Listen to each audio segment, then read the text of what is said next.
11 अप्रैल 2026 को पाकिस्तान के दारुल हुकूमत इस्लामाबाद में एक इंतहाई अहम और हाई लेवल सिफारती मीटिंग हो रही थी। ये कोई आम मीटिंग नहीं थी, बल्कि दुनिया की दो बड़ी ताकतों अमेरिका और ईरान के दरमियान जंग रोकने के लिए आखिरी कोशिश थी। 21 घंटे, जी हाँ, पूरे 21 घंटे तक बातचीत जारी रही। बंद दरवाज़ों के पीछे सख्त जुमले, बड़े फैसले और मुस्तकबिल की जंग या अमन का सवाल। लेकिन जब सुबह हुई तो एक ऐलान ने सब कुछ बदल दिया। कोई मुआहदा नहीं हुआ। अमरीकी नायब सदर JD वैंस ने मीडिया के सामने आकर कहा कि ईरान ने अमेरिका की शराइत मानने से इनकार कर दिया और वो बगैर किसी डील के वापस जा रहे हैं। यहाँ सवाल पैदा होता है, आखिर ऐसा क्या हुआ कि 21 घंटे की मीटिंग भी नाकाम हो गई?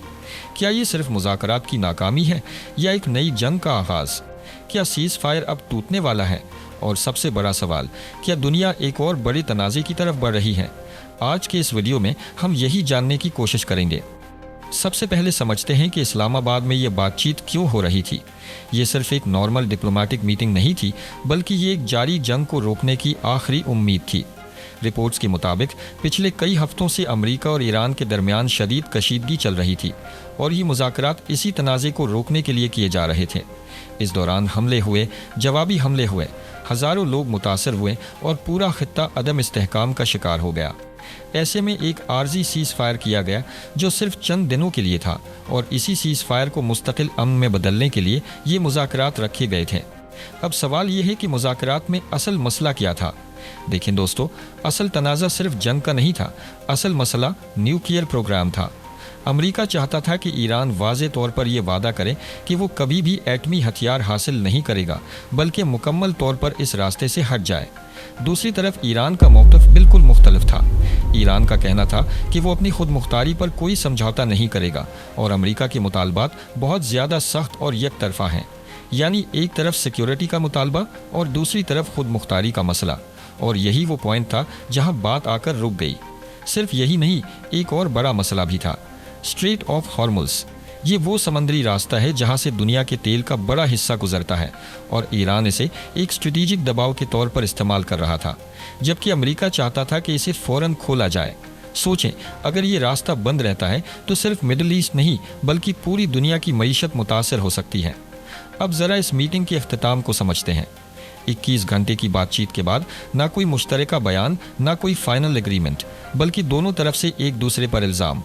अमेरिका कहता है ईरान ने हमारी शराइत कबूल नहीं की, ईरान कहता है अमेरिका ने गैर ज़रूरी और सख्त मुतालबात किए, और नतीजा डेडलॉक। लेकिन असल ख़तरा यहाँ से शुरू होता है। ये जो सीज़ फायर था वो पहले ही कमज़ोर था और अब जब कोई मुआहदा नहीं हुआ तो इसके टूटने का ख़तरा और बढ़ गया है। यानी किसी भी वक्त दोबारा जंग शुरू हो सकती है। और यहाँ एक और अहम बात सामने आती है। रिपोर्ट्स के मुताबिक अमेरिका ने इस दौरान फौजी तैयारी भी जारी रखी हुई थी, जैसे स्ट्रेट ऑफ हॉर्मुज़ में माइन साफ करना, जो इस बात की तरफ इशारा करता है कि डिप्लोमेसी के साथ साथ जंग की तैयारी भी जारी थी। ये हमें क्या बताता है कि ये सिर्फ मुज़ाकरात नहीं थे, बल्कि डिप्लोमेसी और ताकत दोनों साथ साथ चल रहे थे। अब ज़रा बड़ी तस्वीर देखते हैं। ये मुज़ाकरात क्यों अहम थे? क्योंकि ये उन चंद मौक़ों में से एक था जब अमेरिका और ईरान बराह रास्त आमने सामने बैठे थे, और अगर यहाँ कोई पेशरफ्त हो जाती तो शायद पूरे खित्ते में अमन का रास्ता खुल सकता था। लेकिन अब सूरत हाल और ज़्यादा पेचीदा हो गई है। आखिर में एक सवाल आपके लिए, क्या ये वाकई मुज़ाकरात की नाकामी है या ये सिर्फ एक वक्फा है एक बड़ी जंग से पहले? क्या आने वाले दिनों में दोबारा बातचीत होगी या अब फैसला मैदान जंग में होगा? सोचिएगा ज़रूर, क्योंकि इसका असर सिर्फ एक मुल्क पर नहीं बल्कि पूरी दुनिया पर पड़ने वाला है।